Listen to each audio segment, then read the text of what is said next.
everybody, Tom Vassell. Mike Delisio. This is day 3 of Gen Con. Sure. Mm-hmm. This is the busiest day that we're going to be showing you today. Saturday has the biggest crowds.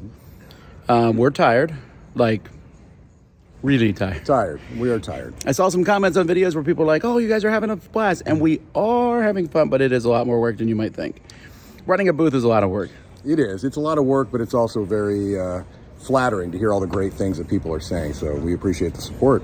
That's true. And if you're watching this later, and you came to Gen Con and said hi to us, we appreciate it. Yes. All right, you're not here to hear us blather. Let's take a look at Gen Con. So walking across from the hotel, they have these sky bridges that go over the city, so you can, whoa, look at that, that car's gonna hit me? No, it's not, because I am one story above it. I am like a king to those peasants down there. Most publishers are here by 9 because we have to get ready.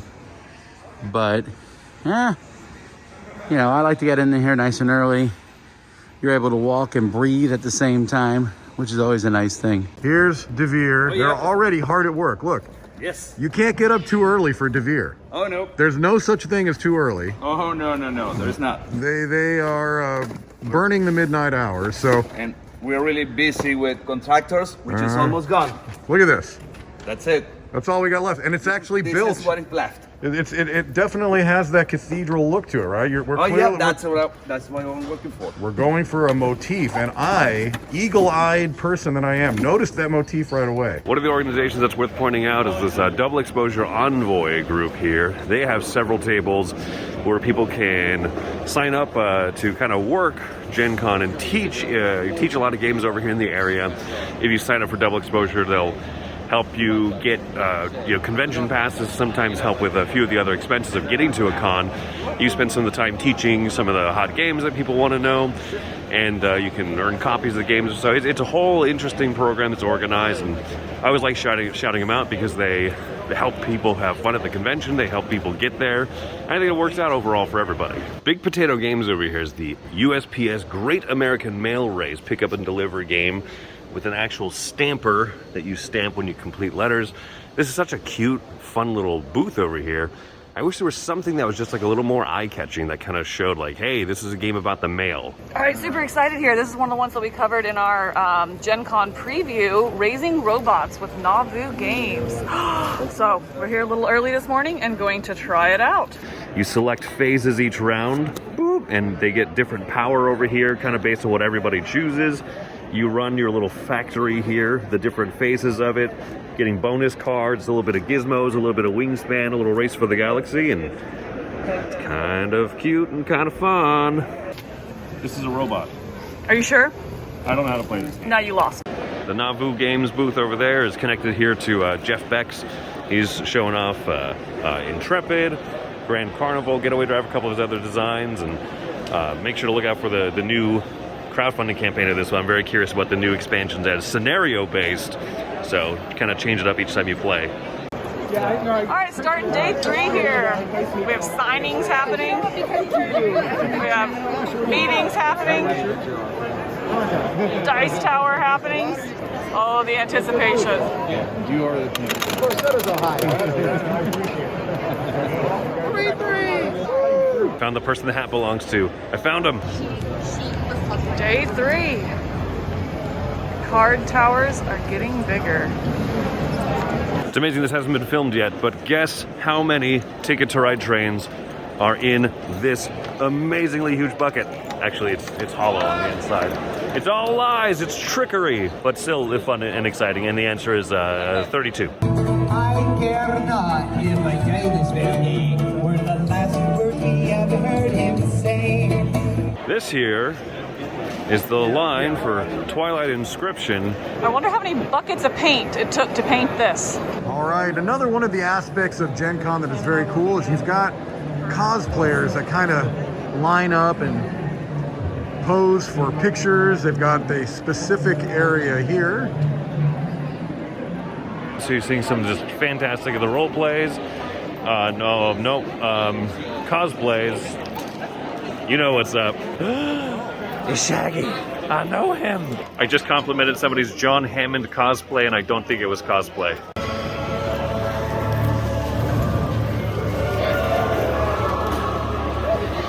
Perplex is out here demoing their, they got their Paco games and stuff, but most importantly, this, the beloved Long Shot the Dice game. They're even selling the Kickstarter edition, which is one of the perks that come into cons like this. Whoa! What is this? Paco Games Set 3? Dun dun dun. Dun dun dun. Dun dun dun. Dun dun dun. Dun dun dun. Dun dun dun. Dun dun dun. Dun dun dun. Dun dun dun. This hurts my voice. I'm done. Rare chance to get footage of Chris's ringtone being played live. Ooh, did you see those blue dice towers? Those are our awards. What game is this? Arc Nova. Looks like I literally made it in time for the parade and was trying to cross right before, so that's convenient. But hey, let's look at the parade then.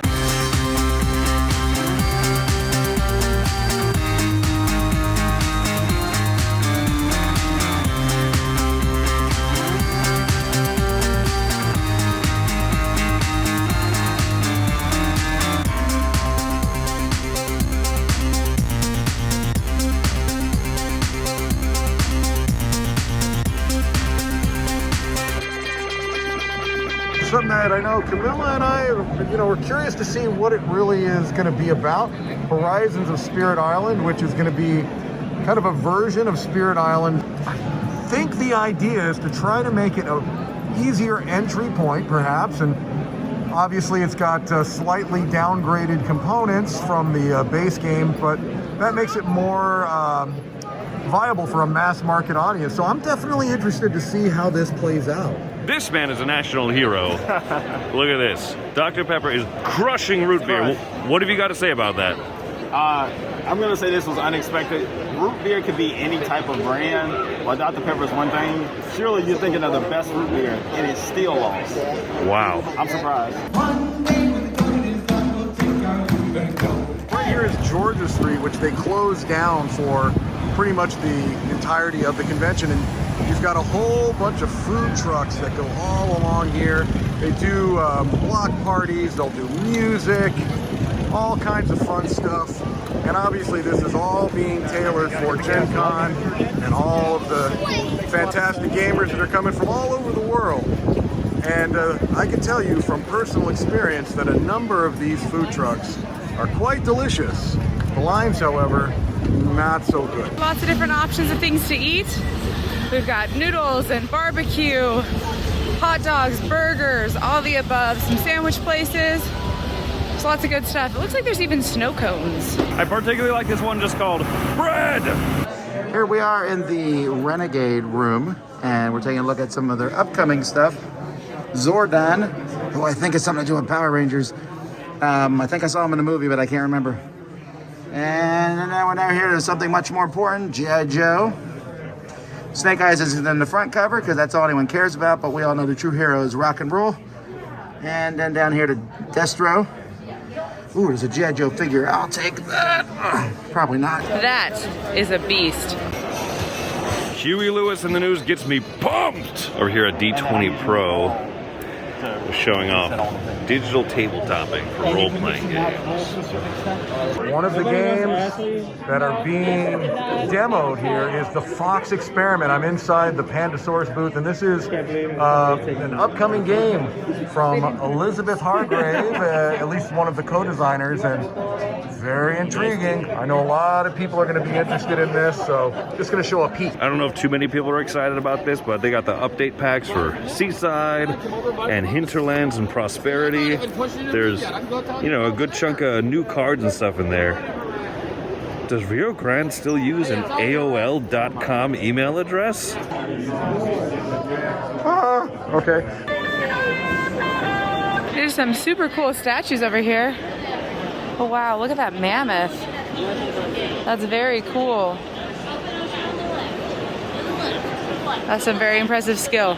Adam Wise over down there is demonstrating, explaining a little bit of Skyrise to people. Skyrise is a re-implementation, a little bit of a renewal of the original Metropolis. Take a look at these very prototype but deluxe-y components, all of the stuff here. That's very nice looking. Hey, look, it's Radlands, which, I don't know, maybe happened to just win, say, like the best two-player Dice Tower Award. he would play a yellow 6. That was awesome. That was really good. Hard at work over there is Frank West in front of a giant wall of cats. Hello, Frank. Hello, how you doing? That wall of cats is simply nauseating. Just kidding, it looks great, Frank. Here we've got the Charity Fun Arcade, and it looks like, from what I can tell anyway, I haven't done a lot of research on this. This is all for student scholarships, and they've got some video games, and so get ready to be transported back in time. Here's Tim Powers himself, I guess, talking about Paperback Adventures is a solo, kind of a roguelike version of the game where you're spelling out words and stuff, but depending if you can spell out to say the word said like this and do an aggressive attack action, or you can have a different way of orienting them. And you got more defense, but you're activating whatever the top card is. So that's a cool little, interesting. I'm super excited about that. This is one way to promote a game. Cosplay as your characters. That looks great. Thanks, guys. So this is something I didn't know existed. The U.S. TAC Association. This is Greater Than Games. Shane Ernest designed the game. So we can see in here, and there's that, but there's other games too. This is from Flat River Group, the Greater Than Games thing. So they're showing off a few games. Here we have the Redwood game. That looks kind of cool. Beyond it is Gardeners. And we see TAC, which we were just talking about. Sniper Elite in the back corner. Neat, neat, neat. Oh my gosh, it's DJ Marshmallow. It's DJ Marshmallow. Wait, he's got ears. We're here checking out animals in espionage. You got 6 animals here. You got an agent on your side. You got a spy you want to send to the others. So I split. You choose game. Lions and monkeys go really well, and owls and lizards go really well. See, that's a double agent. You want me to go for that. I'm not falling for your traps. You're trying to feed those owls my direction. Awesome. Little does he know that I want these, and I'm trying to feed him these. So, now what do I do? I'm playing Maze Racers. This is build your own maze. Go with this little stick, you actually use it to try to make sure it works. Oh my goodness. One hand is even tougher. This is left-handed, I'm doing this. Yeah, that's good. We got it, we got it, we got it. Oh, I made this way too easy.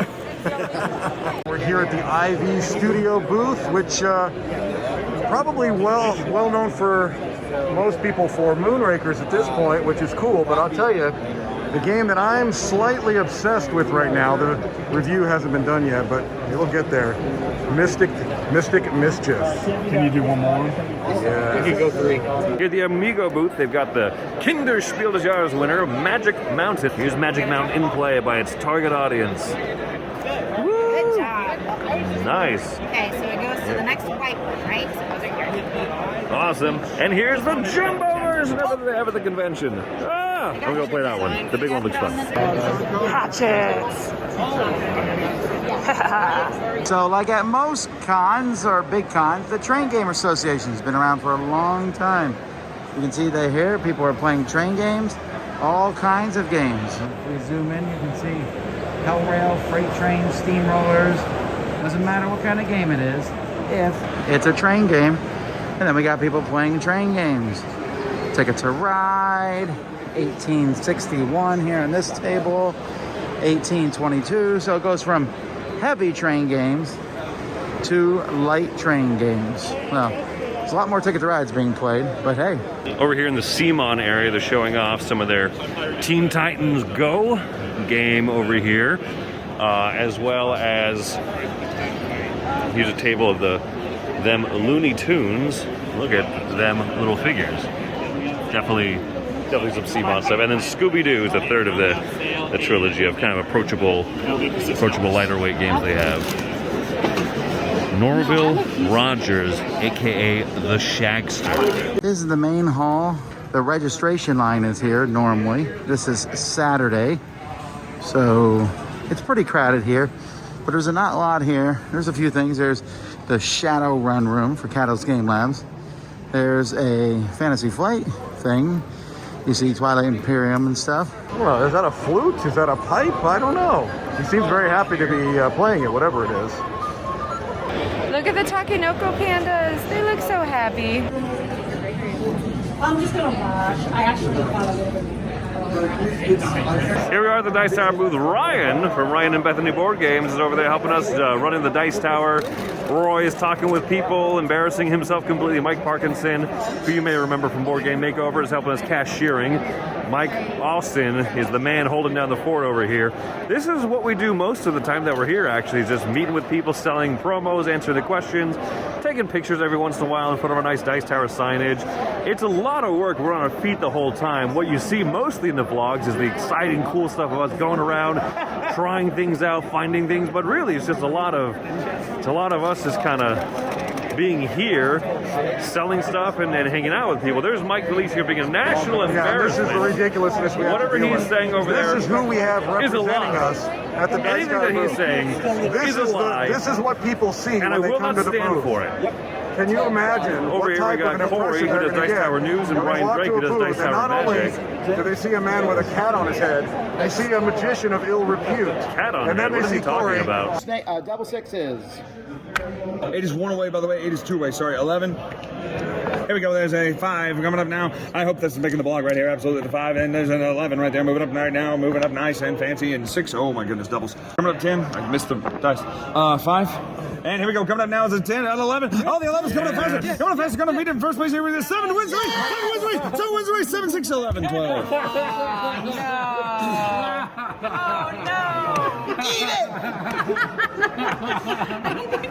Okay, this is my third attempt at recording the end of this video because I am so tired. But the biggest, longest day is now over. We only have Sunday left. So we'll see how Sunday goes. It's going to be interesting. I'm excited to see the future of Gen Con. I'm ready to go, I think. But there's a lot of cool games. I'm excited to see what we'll be doing and playing this stuff next week. Thank you to all the folks in the Dice Tower who did this blog. We'll see you next time. Until then, I'm Tom Bassel, and this is Dice Tower Goes to Gen Con. Day 3.